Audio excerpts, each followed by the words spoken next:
Donc, je m'appelle Julien Viau, je suis chargé de mission au Parc naturel régional des Pyrénées ariégeoises et je vais être l'animateur de cet atelier. Nous avons donc maintenant 1 heure au lieu de 1h15 pour débattre autour de la thématique « Comment structurer l'offre en circuit court à l'échelle d'un territoire ». Donc mon rôle d'animateur, ça va être d'introduire l'atelier et notamment un peu de décrypter cette problématique. Donc le principe, c'est que après avoir décortiqué la problématique, on va donner la parole aux deux expériences qui vont être présentées, donc à savoir Corinne, qui est animatrice sur la filière viande au CIVAM Bio de l'Ariège, et ensuite à Nicoline Marois, qui est la témoin principale. Donc leur rôle, ça va être montrer comment les expériences de leur territoire illustrent cette thématique de la structuration de l'offre. Ensuite, Clarisse, qui est chercheuse à l'IRSTEA de Bordeaux. Voilà, l'intitulé a changé. Enseignement CMAGREF. Donc, nous permettra de prendre un petit peu de recul et mettra en perspective les expériences pour voir ce qu'on peut en tirer comme généralité ou comme grand enseignement. Et enfin, Françoise Morizobro, qui est du CERD, et sera rapportrice. Donc, elle interviendra ponctuellement au cours de l'animation de l'atelier également. Et à la fin, c'est elle qui, en quelques mots, nous résumera les grandes idées qui seront ressorties du débat. Alors, cette thématique, la structuration de l'offre en circuit court sur l'échelle d'un territoire, c'est un sujet assez ambitieux. On va essayer de vous apporter quelques éclairages là-dessus. Alors, structurer l'offre en circuit court, ça renvoie à une logique un enjeu de développement durable pour les territoires concernés. Voilà, comment essayer de concilier développement économique, social, environnemental en même temps.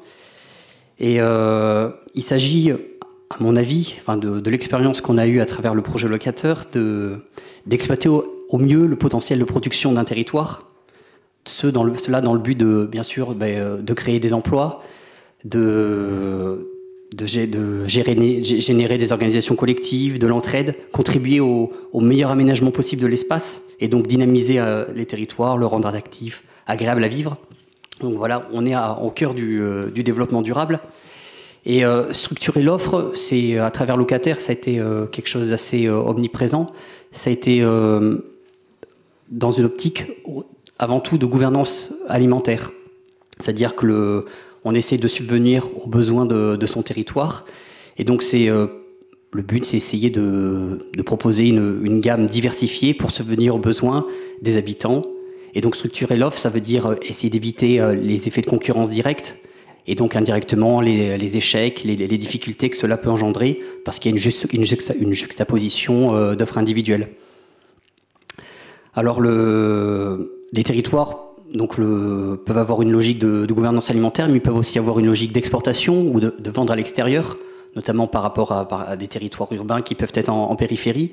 Et donc là, il s'agit de voir comment une organisation de producteurs peut se mettre en place pour arriver à toucher ces marchés extérieurs de manière la plus efficiente possible, et donc indirectement aussi de rendre ces territoires attractifs parce qu'ils ont une notoriété à travers les produits qu'ils exportent. Donc voilà un petit peu, mon avis, les questions que j'ai perçues à travers cette thématique de la structuration. Alors on verra qu'il y a plein de moyens nécessaires derrière tout ça. Qui pour jouer ce rôle de structuration, dans quel cadre, avec quels outils, quels moyens humains, financiers, tout ça, je pense que ça va être abordé. Et je pense que ça a été un petit peu abordé par Blaise et France tout à l'heure, mais on peut résumer cette problématique de la structuration de l'offre par comment créer au maximum des rencontres entre acteurs de la production pour ajuster cette offre au mieux et ensuite amener l'offre et la demande à se rencontrer. Mais ça sera développé dans d'autres ateliers un peu plus tard dans l'après-midi. Alors on va passer sur les expériences. La toute première, c'est, voilà, si je suis animateur de cet atelier, c'est donc le parc des Pyrénées ariégeoises a été investi sur le projet locataire. Donc Corinne Amblard, donc juste à ma droite, va présenter en quelques minutes là, ce qu'on a fait sur le parc des Pyrénées ariégeoises. Juste pour décrire le contexte, donc on est un territoire, alors là voilà la carte, on est un territoire rural et montagnard à 1 heure au sud de Toulouse.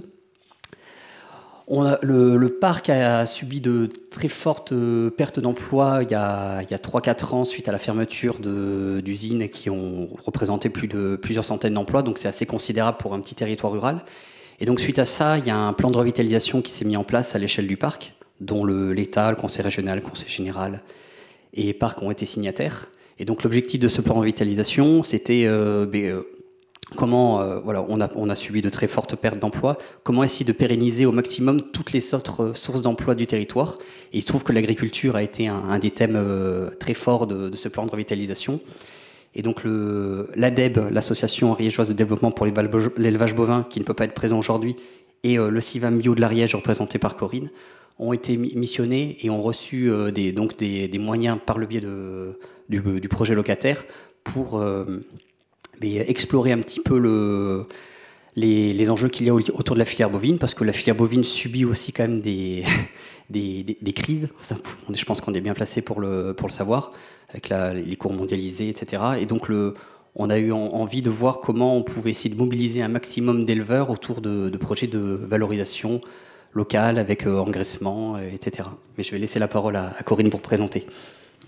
Alors très, très rapidement, du coup, pour réaliser justement cette valorisation des viandes ariégeoises, on a commencé par un état des lieux de la distribution. On a voulu commencer par la distribution justement pour avoir un bon état des lieux de ce qui était fait par les distributeurs de viande autant en Ariège qu'en région toulousaine. Donc on a enquêté pas mal de bouchers, de GMS, de chevillards, grossistes et magasins bio. Ensuite, on a fait un état des lieux de la production et de la consommation. Suite à ça, donc, on a déroulé un certain nombre de pistes d'action, dont une des pistes d'action les plus intéressantes pour le moment, les plus avancées, celle qui se déroule le plus facilement, pas le plus facilement, mais où il y a une forte motivation des éleveurs, c'est le projet de création d'une boucherie interprofessionnelle. Donc ce n'est pas une boucherie d'éleveurs, c'est vraiment une boucherie interprofessionnelle qu'on ferait justement sous la forme de sociétés coopératives, donc les SIC, où justement il y aurait les biocoop, un ou deux bouchers qui seraient sociétaires, voilà. Donc vraiment une boucherie interprofessionnelle. Pendant tout le déroulement de ce programme d'action, on a aussi contribué, on en a parlé beaucoup ce matin, des maintiens des abattoirs locaux que l'on a dans les départements. Et en Ariège, on a 2 abattoirs, dont un qui était menacé. Et justement, par ces états des lieux que l'on a pu réaliser autour de la profession, tant de la distribution que des éleveurs, on a fait en sorte de mobiliser les agriculteurs autour de nous pour créer un collège qui prendrait des parts dans cette société coopérative, puisque pour remonter l'abattoir de Saint-Giron, il y a une société coopérative qui a été montée. Donc voilà, j'ai fait très rapidement parce qu'apparemment on va plus dérouler.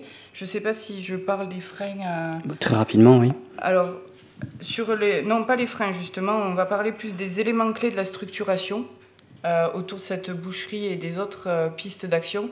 C'est très rapide, mais on aura l'occasion de revenir en fonction de vos questions. Donc, en premier lieu, ça a été surtout une grande motivation des éleveurs autour du projet de valorisation des viandes.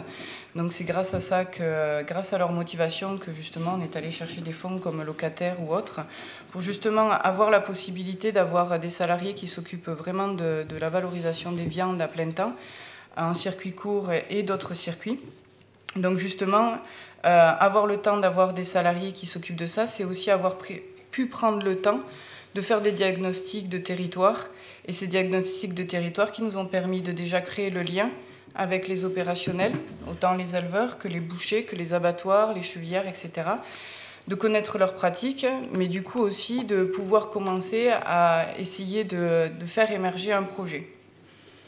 Et du coup, effectivement, en ayant l'emploi, c'est aussi d'avoir quelqu'un qui le rôle d'animateur, qui est un rôle de pierre angulaire, comme on l'appelle nous là avec le parc, pour que justement ce chargé de mission puisse faire vivre et fédérer autour du projet tous les acteurs, arriver à tous les réunir, arriver à faire en sorte que les objectifs individuels se fédèrent autour d'un objectif collectif, puisque c'est bien ça l'objectif, c'est d'arriver à créer du collectif. Mais également, ça a été aussi surtout d'avoir un comité de pilotage départemental avec tous les acteurs de développement du territoire autour du même table pour justement envisager les pistes d'action, voir si elles étaient motivantes pour tous les acteurs du développement du territoire. Voilà, donc voilà ce qu'on peut retenir de cette expérience, c'est bon, bien sûr un contexte propice avec des acteurs mobilisés, motivés, bien sûr une bonne méthodologie au niveau des diagnostics et notamment la recherche de la demande. Et pour terminer, des moyens humains chez les associatifs, c'est une question qui a été abordée tout à l'heure. Ça a été vraiment crucial pour l'expérience du parc des Pyrénées ariégeoises. Bon, l'expérience est très, très rapidement brossée. On pourra revenir dessus si vous avez des questions. Il faut plutôt considérer cette expérience comme une boîte à outils qu'on est prêt à vous décrire plus en détail si vous en avez le souhait. On va passer à la présentation de Nicoline, donc de la Chambre d'agriculture des Alpes de Haute-Provence, qui a travaillé sur le parc du Verdon. Julien m'a présenté, Nicoline Marois à la Chambre d'agriculture des Alpes de Haute-Provence. On travaille en partenariat avec le parc du Verdon et la Chambre d'agriculture du Var. Le parc du Verdon, vous le voyez sur la carte, il est situé à cheval sur 2 départements, donc Alpes de Haute-Provence et Var. Si on brosse un tableau rapide de ce parc, il y a 46 communes, 30 000 habitants, une densité de population qui est faible mais qui augmente, donc qui est autour de 16 habitants au kilomètre carré. 30 000 habitants. Donc, c'est un territoire rural, agricole, très attractif en termes de tourisme. C'est vrai que beaucoup de personnes connaissent les gorges du Verdon et ça fait venir pas mal de monde, notamment en été. L'agriculture est très présente. Elle occupe près d'un quart de la superficie du parc, sur tout l'ensemble du territoire. Donc si on veut regarder un petit peu plus précisément, je ne sais pas si vous voyez bien à l'écran, on a dans toute la zone est donc une zone de préalpes avec de l'élevage ovin extensif, plutôt zone de montagne. Le plateau de Valençol à l'ouest, des céréales, des plantes à parfum, donc qui sont plutôt adaptées à des filières longues de commercialisation. Et le Haut-Var au sud, avec du maraîchage plein champ, de l'arboriculture. Et vous voyez qu'au centre de la carte, on a ce tourisme de masse, qu'on peut appeler de masse. Et certaines communes voient leur population multipliée par 10 sur certaines périodes de l'année, quoi. Donc voilà, je vous brosse un tableau rapide pour bien prendre conscience du contexte qui va amener les producteurs à faire certains choix. Alors donc, pour nous, le programme locataire, ça a été l'occasion d'avoir un partenariat entre le parc naturel régional du Verdon et les 2 chambres d'agriculture, Var et Alpes de Haute-Provence. Partenariat qui n'était pas existant auparavant, donc c'est vraiment... qui l'était, mais c'est vrai que cette action locataire a permis de l'amplifier. Donc un diagnostic a été réalisé sur l'ensemble des exploitations du territoire au début du programme locataire, permettant de réaliser une typologie des exploitations en circuit court et également donc, de voir un peu sous quelle modalité les exploitations commercialisent, et également de recenser des projets émergents de commercialisation en circuit court, que ce soit des projets individuels ou collectifs.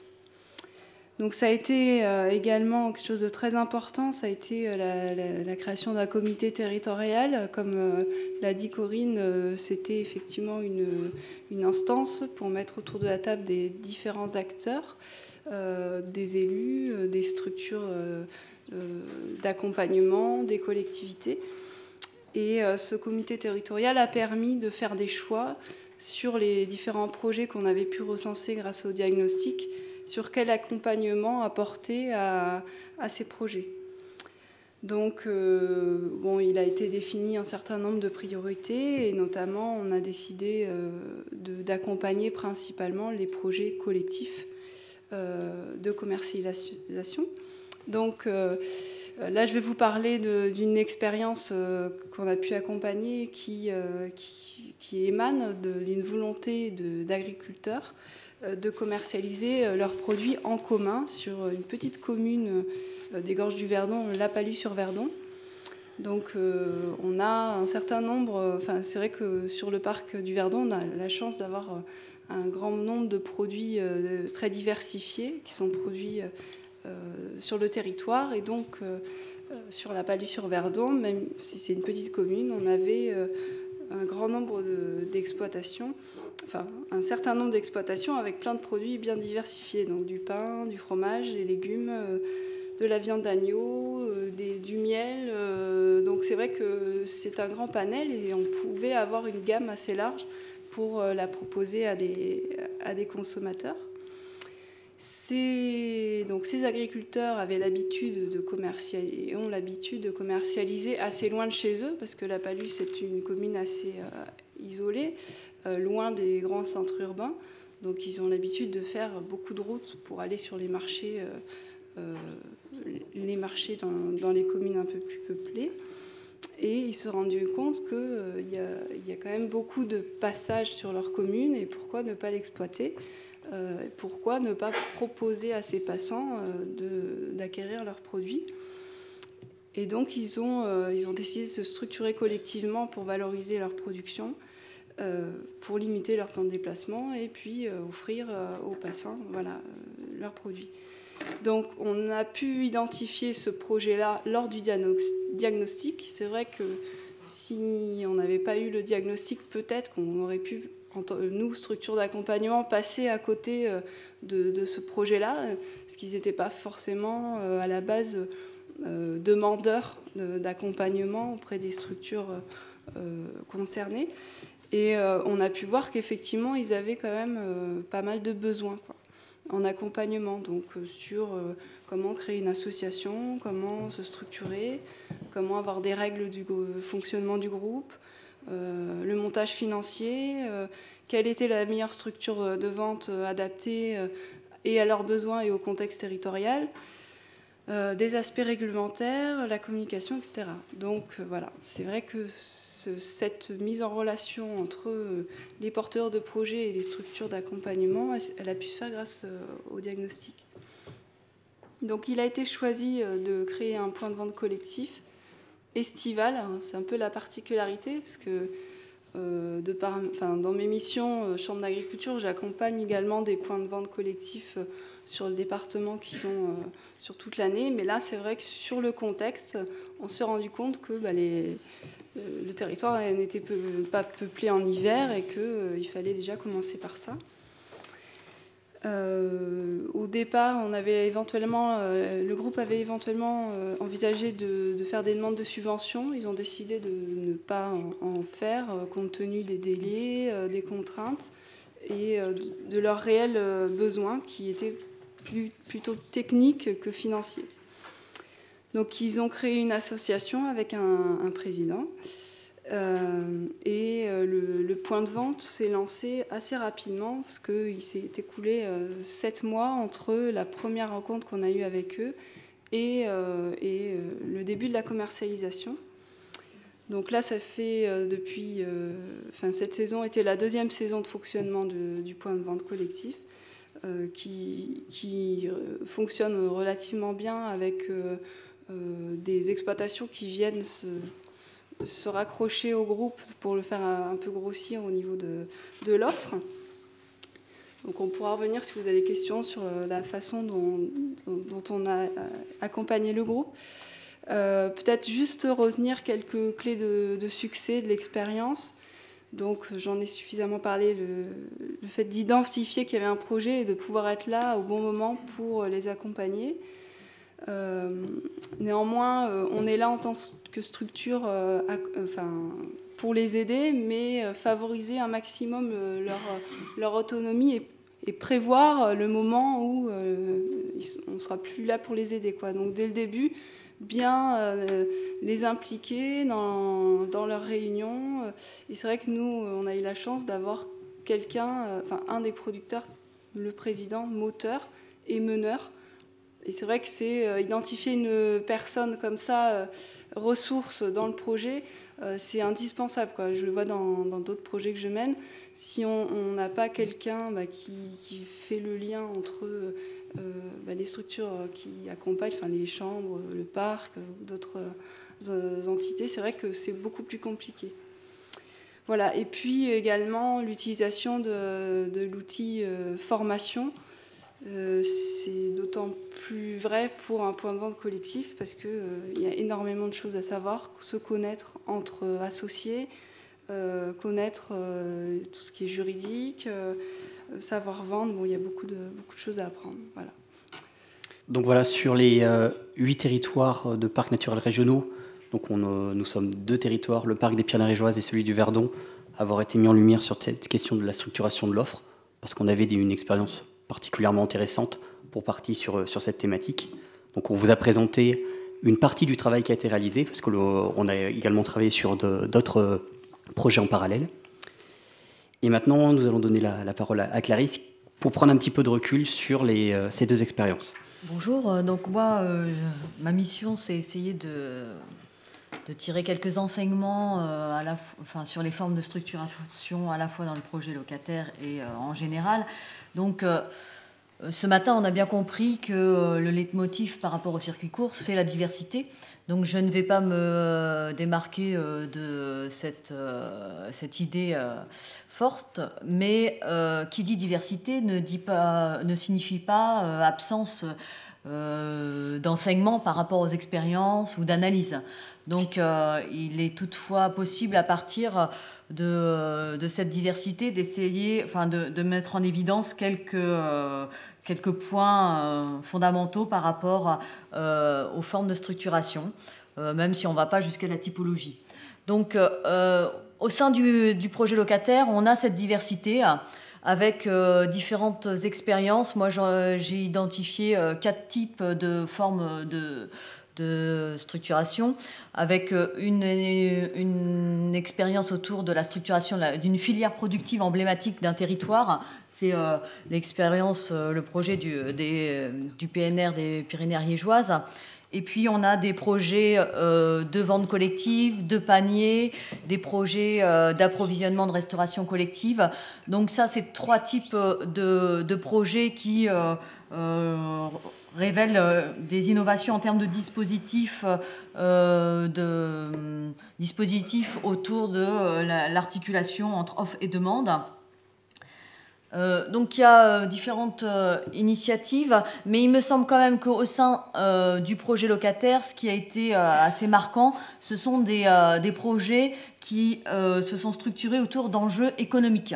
C'est-à-dire que le moteur, c'était quand même le développement économique local, la rentabilité des exploitations, des activités agricoles. Donc derrière tous ces projets, il y avait des objectifs économiques et peu d'enjeux environnementaux expressément, exprimés. Je dirais. Ça ne veut pas dire qu'il n'était pas présent. Et ça se démarque peut-être un peu des autres expériences du territoire français où on a des réseaux d'AMAP. Bon, il y a aussi des distributeurs automatiques. Là, c'est peut-être plus avec des logiques économiques. Vente à la ferme, marché, foire. Bon, où là, on peut avoir une plus forte prise en compte des enjeux environnementaux et sociaux. Face à cette diversité des formes de structuration, on a une diversité des facteurs d'émergence. Au sein du projet locataire, surtout, on a vu que c'est les contraintes économiques locales qui sont moteurs par rapport à l'émergence de ce type d'initiative. Comme l'a dit Nicoline aussi, l'importance de l'identification d'un leader. On retrouve là bien une idée importante en termes dans l'analyse économique de l'innovation, le rôle de l'entrepreneur, du leader, de celui qui va porter l'innovation. Ensuite, il y a aussi l'existence d'un animateur de projet. On en a aussi beaucoup parlé ce matin. C'est celui qui va porter la coordination, qui va permettre de mettre en place le dispositif de coordination. Et ce n'est pas une petite entreprise, comme on le sait. Je reviendrai là-dessus. Et dernier facteur d'émergence aussi, c'est l'existence de consommateurs potentiels et l'identification de leurs attentes. Ceci dit, ces facteurs d'émergence ne sont pas les éléments suffisants pour le succès de tels projets. Donc à partir du projet locataire et d'autres expériences, j'ai identifié quelques éléments, quelques facteurs de succès et des freins et des questions. J'ai regroupé dans une même thématique freins et questions par rapport à ce qui s'était réalisé. Donc effectivement, le facteur, un des facteurs principaux, un des facteurs principaux de succès, c'est la mise en place d'un dispositif de coordination. Et un dispositif de coordination, c'est de l'argent, c'est des institutions, c'est des intérêts communs. Donc ça n'émerge pas de façon naturelle, ça veut dire, je disais bien de l'argent au sens, ça veut dire payer de la main-d'œuvre, des salariés qui vont pouvoir animer ce dispositif de coordination. Donc ça a un coût. C'est des institutions, les institutions, c'est à la fois des institutions formelles, ça peut être une association, la mise en place d'une association, mais c'est aussi des institutions informelles, c'est-à-dire des règles de vie commune qui sont plus ou moins formalisées. Et c'est des intérêts communs, des motivations communes, des représentations communes par rapport au projet. Donc c'est un ensemble d'éléments qu'il n'est pas toujours facile de faire vivre ensemble, enfin, et de réunir. Ensuite, il est important dans ce type de projet qu'il y ait un médiateur. Corinne l'a abordé tout à l'heure, c'est-à-dire un acteur qui va permettre de faire émerger la synergie collective. La mise en place de dispositifs de formation aussi est important. Parce que les agriculteurs doivent faire plusieurs métiers, on l'a abordé ce matin. Les producteurs aussi doivent rencontrer des acteurs qu'ils n'ont pas forcément l'habitude de côtoyer, des acteurs du monde politique, des acteurs du monde privé, enfin économique privé. Donc ça signifie un certain nombre de relations, d'interconnaissances. Il est aussi nécessaire de faire un diagnostic, Nicoline l'a précisé, un diagnostic au début, mais aussi envisager l'évolution de ce diagnostic, un diagnostic à mi-étape du projet, parce que c'est important. On a bien vu, les circuits courts, c'est un monde en pleine effervescence, donc il est important de s'adapter. Et il a été aussi souvent mentionné l'importance de l'implication des élus. Peut-être est-ce une spécificité française, mais en tout cas, c'est le cas dans l'ensemble des projets. Alors, bien sûr, tout ne va pas bien dans le meilleur des mondes, en ce qui concerne ces projets. Il y a un certain nombre de freins par rapport au développement de ces projets, par rapport à la pérennité aussi de ces projets, parce que certains projets arrivent à se mettre en place, puis après, le problème, c'est la durée. Et aussi des questions par rapport aux objectifs de ces projets. Donc, la saisonnalité de l'activité peut être un frein par rapport aux contraintes économiques et aux objectifs économiques qui ont été moteurs dans l'émergence de ces projets. On a aussi, il me semble aussi qu'il y a encore des problèmes de compatibilité entre les différentes attentes entre les acteurs, il me semble peut-être un problème de compatibilité entre les attentes des producteurs et les attentes des consommateurs qui, vis-à-vis des circuits courts, ont une représentation peut-être naïve, mais consommer en circuit court, enfin acheter des produits de circuit court, c'est avoir une consommation respectueuse de l'environnement, c'est une démarche, c'est un engagement vis-à-vis des producteurs. Et quand on voit que les producteurs ont des attentes économiques, ce qui est normal, hein, mais voilà, le problème, c'est la compatibilité entre les attentes de chacun des acteurs. Donc peut-être à retravailler, à réfléchir. Et puis la prise en compte des contraintes environnementales qui, comme je vous l'ai dit, n'a pas été majeure dans le projet locataire. Ça ne veut pas dire qu'elles n'ont pas été présentes, mais ça n'était pas un élément moteur dans l'émergence des projets. Donc ceci dit, beaucoup de producteurs sont en démarche d'agriculture biologique, donc ça veut bien dire que derrière les contraintes environnementales, les démarches environnementales sont présentes, mais en filigrane. Dernier point, que j'ai inscrite en frein, c'est la faiblesse des soutiens financiers mobilisés, dans le sens où ça n'a pas été un élément mentionné de façon récurrente, comme un problème, comme un frein. C'était assez absent. Donc, pour moi, c'est une question, parce qu'il me semble que de tels projets ne seront pas pérennes s'il n'y a pas des soutiens financiers mobilisés, parce que la mise en place de dispositifs de coordination, c'est coûteux. Voilà. Très bien, merci Clarisse pour cet éclairage.